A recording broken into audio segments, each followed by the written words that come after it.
আসসালামু আলাইকুম। সবাই আশা করি ভালোই আছো। তাহলে দেখো, এর আগের ক্লাসে আমি গ্রুপে জার করিয়েছিলাম। আমি সংজ্ঞা এবং উদাহরণ সমস্ত কিছু ব্যাখ্যা দিয়েছিলাম। তার সঙ্গে 17টি যে মোট গ্রুপে জার রয়েছে তার মধ্যে আমি 7টি বর্ণনা করেছিলাম। আর বাকি পরের ক্লাসে আমি 10টা গ্রুপে জার আলোচনা করবো বলেছিলাম। সেই কথা রাখতেই আমি আজকে আবার চলে এসেছি। তো গ্রুপে জার প্রথমে লিখে দিই। অবশ্যই এই ক্লাসটা করার আগে গ্রুপে জারের ফার্স্ট পার্টটা অবশ্যই করে নিবে, কারণ সেটা না বুঝলে কিন্তু এই বাকি 10টা যেটি আমি বোঝাবো সেটি তোমরা বুঝতে পারবে। তো গ্রুপে জারের আমি 10 নম্বর থেকে শুরু, মানে 10 নম্বর কেন হবে, মানে 7টা করেছিলাম তো 8 নম্বর, তাই তো? তাহলে দেখো 8 নম্বরে কী হতে পারে। আমরা মুজ আর মঞ্জু লাস্ট করিয়েছিলাম। আর তোমার থাকছে 8 নম্বর, তোমার একটা গ্রুপে যার হতে পারে যে রুব্বা। এই রুব্বার অর্থ এবার কীভাবে দিবে, যে স্বল্প মানে কোনো কিছু কমের ক্ষেত্রেও আবার বেশির ক্ষেত্রেও বোঝাবে, ঠিক আছে? তাহলে আমি অর্থটা লিখে দিচ্ছি, স্বল্প অর্থে বা অধিক অর্থে। আমি একটা উদাহরণ দিচ্ছি তাহলে ক্লিয়ার হবে। এখানে দেখো বলেছি অল্প সংখ্যক লোক। তাহলে দেখো তো এখানে অল্প লোক, তাই তো? লোকটা হচ্ছে ইসাম, তো ইসামটা পরে বসাবো, আগে গ্রুপে যার বসবে শর্ত অনুযায়ী। তো গ্রুপে যার তো অল্প সংখ্যক, তাই তো? তো অল্প সংখ্যকের ক্ষেত্রেও তোমার রূপা বসবে, আর অধিক সংখ্যক বোঝালেও তোমার সেটা রূপা বসবে। তো অল্প সংখ্যক বসেছে তো রূপাকে বসিয়ে দেবো প্রথমে, রূপা। তাহলে দেখো লোক রজুলুন, তাই তো?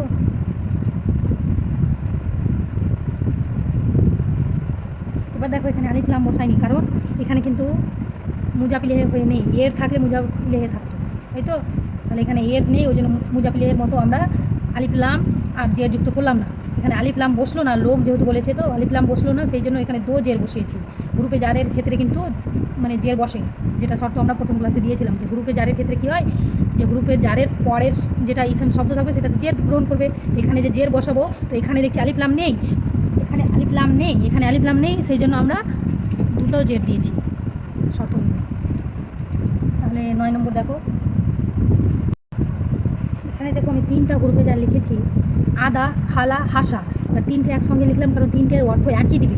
আদা মানেও তোমার ব্যতীত বা ছাড়া, খালা মানেও তোমার ব্যতীত বা ছাড়া, হাসা মানেও তোমার ব্যতীত বা ছাড়া অর্থ ব্যবহার হয়। 3টের অর্থ আমরা একই লিখব,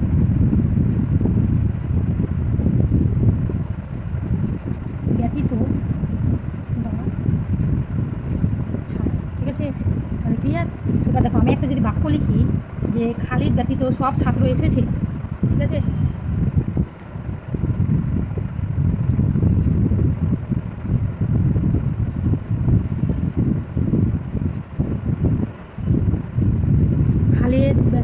খালিদ বেশি এখানে এখানে হবে, হ্যাঁ। খালিদ ব্যতীত সব ছাত্র এসেছে। তাহলে এখানে দেখো প্রথমে আমরা কি করব, এসেছে ফেল, তাই তো? তাহলে দেখো যা হয়ে গেল এসেছে, তারপরে কি এসেছে, ছাত্র,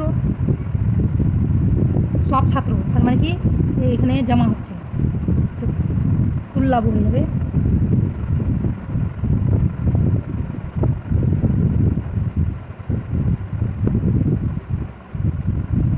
যা তুল্লাভ,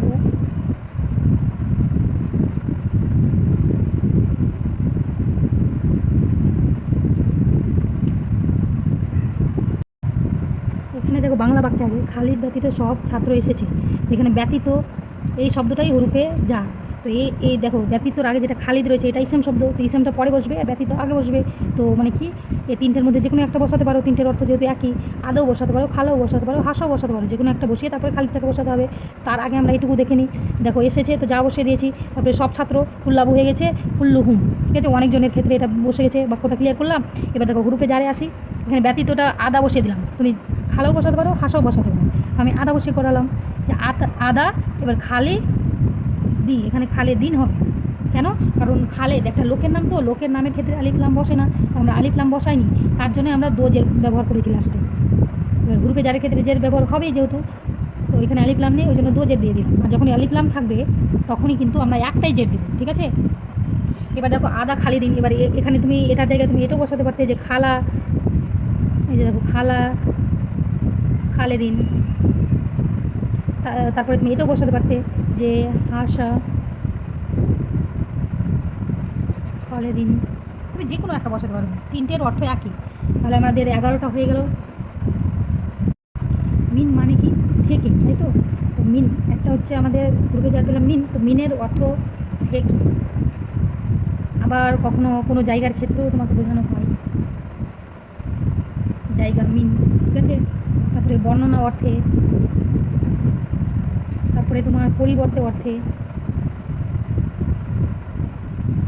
কালের সূচনা, স্থানের সূচনা, যেটা আমি বলে দিলাম জায়গা, ঠিক আছে? একই কালের সূচনা আবার মানে কোনো কালও বলতে হয়, জায়ের জুমার দিন থেকে অসুস্থ, মানে একটা সময়ের কথা বললো না কাল, তো এটার ক্ষেত্রেও কিন্তু জায়ের জুমার দিন থেকে অসুস্থ, তো এখানেও তোমার থেকে থেকে জায়গাতে ওখানে মিন বসবে। তারপরে আরও কিছু হতে পারে, যে কিছু অর্থেও, কোনো অর্থে, তারপরে সময় বোঝানোর ক্ষেত্রেও হবে, ঠিক আছে? সময় বোঝানোর ক্ষেত্রেও পর্যন্ত, পর্যন্ত অর্থেও বোঝায়। অতিরিক্ত যখন কিছু বোঝাবে, অতিরিক্ত হিসেব, তখনও কিন্তু মিন বসে, ঠিক আছে? এবার আমরা বাক্যে যখন যেটা পাবো এগুলোর মধ্যে, সেখানে আমরা মিন বসিয়ে দেবো। তাহলে আমি একটা উদাহরণ দিয়ে দেখাই। মিন দেখো এখানে, তাহলে আমি বাংলাটাকে দেখাচ্ছি, আমি বসরা থেকে কুফা পর্যন্ত ভ্রমণ করেছি, তো থেকেটা আমাদের তাহলে গ্রুপে যা পাচ্ছি, তো এখানে আমরা মিন ব্যবহার করবো। থেকে, জায়গা, বর্ণনা, পরিবর্তে, সময় পর্যন্ত, এরকম একটা গ্রুপে যার শব্দ পেলে সেখানে মিন বসাবো। তো এখানে আমরা পেয়েছি থেকে, এটা পেয়েছি, ঠিক আছে? তাহলে থেকের ক্ষেত্রে আমরা মিন বসাবো। আগে বাক্যটা করে নিই, আমি ভ্রমণ করেছি, তাহলে কি সিরতু হয়ে গেল, সিরতু। এবার দেখো বসরা থেকে, কোনখান থেকে শুরু করেছি? বসরা থেকে কুফা পর্যন্ত, তাই তো? তাকে বসরা থেকে ব্যবহার করবো। বসরার আগে থেকে রয়েছে গ্রুপে যা, তো থেকেটাকে আমরা, বসরাটা ইসম, ইসমের আগে আমরা গ্রুপে যা বসাবো, তো থেকেটাকে আমরা বসিয়ে দিই, মিন বসিয়ে দিলাম, ঠিক আছে? এবার বসরা, বসরার ক্ষেত্রে ধরো জায়গার ক্ষেত্রে, এই যে দেখো আলিফ লাম যুক্ত হয়ে গেছে, আল বসরাতে, ঠিক আছে? জের গ্রহণ করে গেল গ্রুপে যার, গ্রুপে জারের জন্য। তারপরে কি আছে? কুফা পর্যন্ত, তাহলে দেখো ইলাল কুফাতে হলো, এটাও একটা গ্রুপে যার, ইলাটাও একটা গ্রুপে যার, কিন্তু এটাও একটা পয়েন্ট আসবে এই 17টার মধ্যে। ইলাটাও এখানে গ্রুপে যার, এখানে দুটো গ্রুপে যার বসেছে, মিন এবং ইলা, ঠিক আছে? তো ইলাটাও যেহেতু গ্রুপে যার, ওই জন্য কুফার শেষেও দেখো জের বসেছে। তাহলে দেখো ক্লিয়ার। এবার 13 নম্বর দেখো, এই যে দেখো আমি যেমন বললাম যে 17টা তোমার গ্রুপে যারের মধ্যে ইলাও একটা রয়েছে, তো ইলাও দেখো, ইলাল কুফাতে মানে কি? কুফার দিকে, ঠিক আছে? কুফার দিকে কি? কুফা পর্যন্ত, যেই অর্থ দাও। তাহলে দেখো এখানে এটাও কিন্তু উদাহরণ, এখানে ইলার ক্ষেত্রে বসবে। ইলা অর্থ হচ্ছে দিকে, কোনো দিকের ক্ষেত্রে বোঝায়।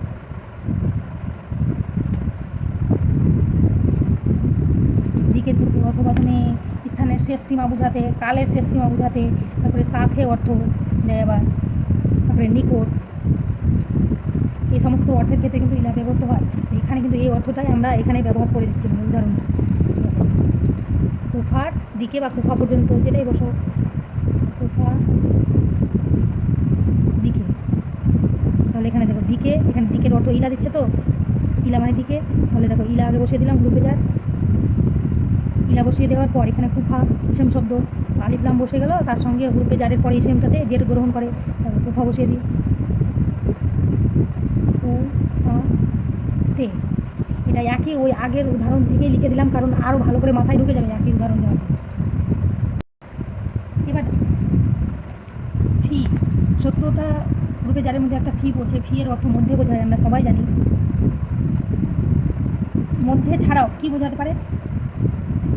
স্থান, কাল বা পাত্র, ঠিক আছে? এই সমস্ত ক্ষেত্রে, মানে আবার ওপরে বা উঁচুর ক্ষেত্রেও বোঝানো হয় কখনো, আবার আর গণনার ক্ষেত্রেও আবার কখনো ফি বসে। আবার সাথে, সাথে দিয়েছে এখানে দেয়নি, সাথের ক্ষেত্রেও কিন্তু আবার ব্যবহার হয় ফি। তাহলে আমরা এগুলো সংক্ষিপ্ত মানেগুলো লিখে দিচ্ছি, যে ফি কিসের ক্ষেত্রে, কোন বাক্যে, কোনো বাক্যে যদি স্থান পাওয়া যায় তাহলে ফি বসাবো, কোনো বাক্যে যদি কাল পাওয়া যায় সেখানেও ফি বসাবো, কোনো বাক্যে যদি পাত্র পাওয়া যায় সেখানে আবার ফি বসাবো, সাথে পেলেও সেখানে ফি বসাবো। এই ধরনের অর্থগুলো আমি সংক্ষিপ্ত লিখে দিচ্ছি, পুরো আর বই ঘাটা দরকার পড়বে না। তাহলে দেখো আমি একটা উদাহরণ দিচ্ছি,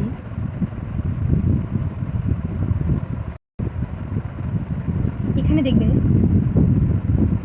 ফি অর্থ তো এটি পাওয়া যায়, তো এখানে আমরা কি পাচ্ছি দেখো, আমার বাবা ঘরে আছে, এখানে আমি গ্রুপে জারটাকে কিন্তু উজ্জ্বল রেখে দিলাম, ইচ্ছে করে রাখলাম, এখানে আমি লিখতে পারতাম কিন্তু লিখলাম না, মানে এরকমও আমাদের কখনো বাক্য পাওয়া যায়, সেজন্য আগে সেটাকে দেখিয়ে দিচ্ছি। আমার বাবা ঘরে আছেন, কিসের মধ্যে আছেন? ঘরের মধ্যে, তাই তো? তাহলে মধ্যেটা তাহলে তোমাকে এখানে উজ্জ্বল রেখেছে, গ্রুপে জারটা ঘরের মধ্যে, এখানে মধ্যেটা, এখানে গ্রুপে যার একটা আছে সেখানে উজ্জ্বল রেখেছে, আমার বাবা ঘরে, ঘরের মধ্যে আছে, ঠিক আছে? এবার মধ্যেটা আমি লিখলাম না, উজ্জ্বল রাখলাম, আমার বাবা ঘরে আছে, তাহলে এখানে কিন্তু ঘরের আগে মধ্যেটা ব্যবহার হবে হুরুপে যার। তাহলে আমি এটাকে আগে করে দেখাচ্ছি, দেখো আছেন, তাই তো?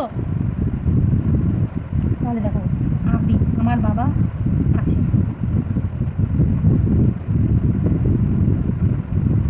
আবি, আমার বাবা, ইয়া মানে কি আমার, তাই তো? আবি, আমার বাবা। এবার দেখো ঘরে আছে, ঘরের মধ্যে আছে, তাই তো?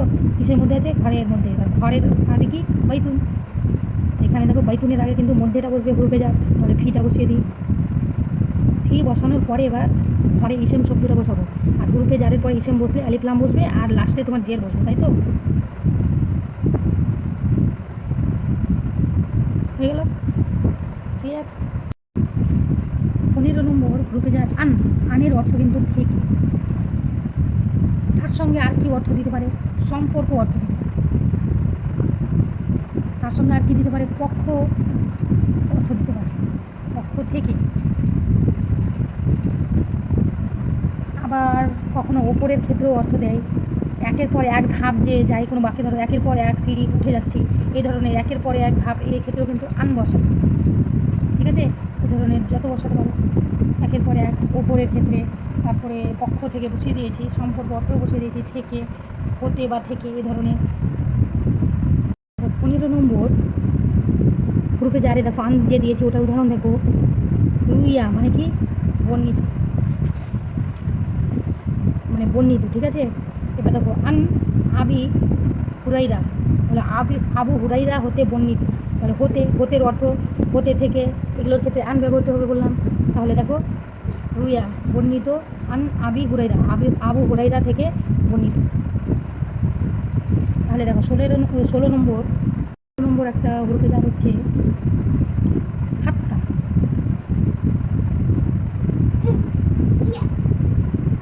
হাত্তা, হাত্তার অর্থ হচ্ছে পর্যন্ত। হাত্তা অর্থ হচ্ছে পর্যন্ত। এটা ছাড়াও তুমি কি দিতে পারো? স্থানের শেষ সীমা বোঝাতে, কালের শেষ সীমা বোঝাতে, ঠিক আছে?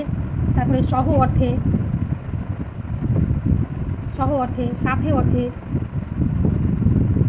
আর কি হতে পারে? এমন কি অর্থে?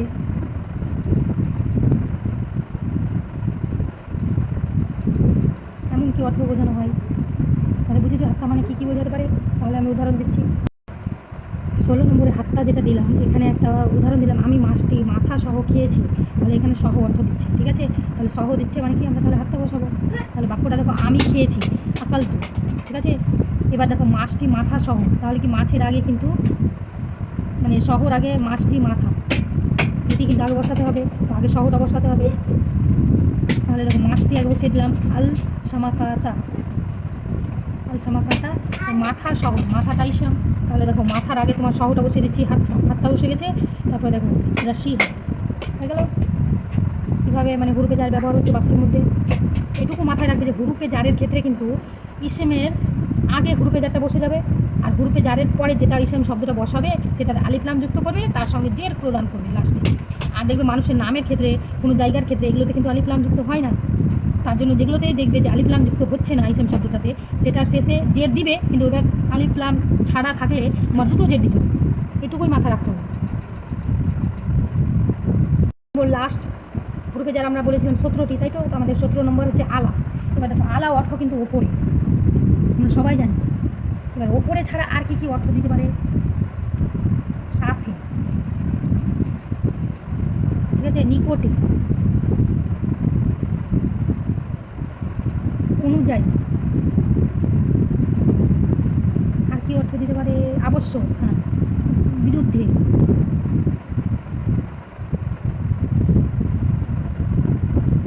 তারপরে আর কি হতে পারে? সত্ত্বেও অর্থে, মানে তোমাকে যদি বলা হয় সীমা লঙ্ঘন সত্ত্বেও তোমার প্রভু মানুষের প্রতি ক্ষমাশীল, ঠিক আছে? এরকম সত্ত্বেও শব্দ বসলেও সেখানে আলা বসবে। তো আমি এখানে এই কথাই রাখলাম যে আলা অর্থ ওপরে, সাথে, নিকটে, অনুযায়ী, বিরুদ্ধে, এই ধরনের শব্দ দেখলে সেখানে আলা ব্যবহার হবে, আলা ব্যবহার হবে। তাহলে দেখো একটা উদাহরণ দিচ্ছি, এখানে একটা উদাহরণ দিলাম সহজ একদম, কলমটি টেবিলের ওপর। তাহলে আমরা বুঝতে পারছি এখানে হুরুপে জার কোনটা? ওপর। তো এটা ওপর, সাথে, নিকটে, অনুযায়ী, বিরুদ্ধে, এরকম অর্থ থাকলে হুরুপে জার আলা বসবে। তাহলে এখানে একটা ওপরে পেয়েছি, এটা তাহলে হুরুপে জার, এটার ক্ষেত্রে আমরা আলা বসিয়ে দেবো। তাহলে বাক্যটাকে শুরু করছি, আমরা বানিয়ে দিই সুন্দর করে যে কলমটি টেবিলের ওপর, তাহলে তাহলে দেখো কলমটি দেখো, ঠিক আছে? তো আমি কলমটা বসিয়ে দিই। ইসেম, এখানে ইসেম দুটো আছে, কলম এবং টেবিল। তো প্রথমে প্রথম কলমটা বসিয়ে দিই। আল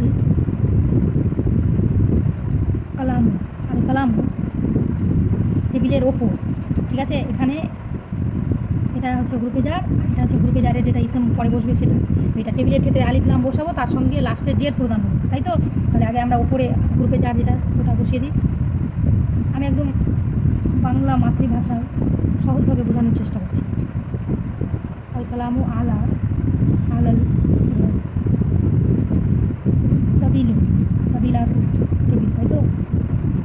আলিফ লাম যুক্ত করে দিলাম। কাবিলা তে, দেখো হুরুফে জারের পরে ইসম শব্দে আমরা জের প্রদান করে দিলাম এবং আলিফ লাম যুক্ত করে দিলাম। এভাবে আমাদের কিন্তু 17টা হুরুফে জার কমপ্লিট হয়ে গেল। তোমরা এটুকু মাথায় রাখবে, হুরুফে জার অর্থ কী, যে জের প্রদানকারী অব্যয়। তো সেই অব্যয়টার পরে যেটা তুমি ইসম শব্দ বসাবে সেটাতে আলিফ লাম যুক্ত করবে, আর শেষের বর্ণটাতে তোমাকে জের প্রদান করতে হবে। আর হুরুফে জার আমাদের টোটাল কয়টা হয়? 17টি, ঠিক আছে? কী কী হতে পারে আমি তো বর্ণনা করে দিয়েছি, এটিকে আমাদের ঠোঁটে লাগিয়ে রাখতে হবে সবসময়। হুরুফে জার কী কী? বা, তা, কাফ, লাম, ওয়াও, মুজ, মুঞ্জু, ঠিক আছে? মুজ, মুঞ্জু, খালা, আদা, হাসা, মিন, আলা, ইলা, ফি, আন, তারপরে হাত্তা, আর একটা কী ছুটেছে, রুব্বা। হ্যাঁ, একটা হচ্ছে রুব্বা। বাস হয়ে গেল আমাদের 17টা। এইভাবে আমরা, এরকম কিন্তু প্রশ্ন পড়ে আমাদের এক্সামে যে হুরুফে জার কয়টি, তো সেই ক্ষেত্রে আমরা 17টি দিয়ে দেবো। এবার এগুলো যে প্রতিটা ভাগ রয়েছে 17টার, এগুলোরও প্রশ্ন আসে যে মিনের একটা উদাহরণ দিয়ে তোমাকে দেখিয়ে দেবে, এখানে তুমি বলো হুরুফে জার কোনটা, বা তোমাকে এরকম বলতে পারে যে মিনটা কিসের অর্থ প্রদান করে, বা হাসা, খালা, আদা এগুলো যে শব্দ রয়েছে এগুলো কিসের অর্থ প্রদান করে, আর সেটাকে কীভাবে ব্যবহার করবে, এই ধরনের অনেক প্রশ্ন আসতে পারে, ঠিক আছে? তো আজকের মতো এখানেই রেখে দিলাম হুরুফে জারের সেই আগের দিনের ফার্স্ট পার্টটা এবং আজকে যেটা সেকেন্ড পার্ট করালাম, এই দুটো পার্ট ভালো করে দেখে নিবে, হুরুফে জার নিয়ে কোনো সন্দেহ থাকবে না। তো আমি এখানেই রেখে দিচ্ছি।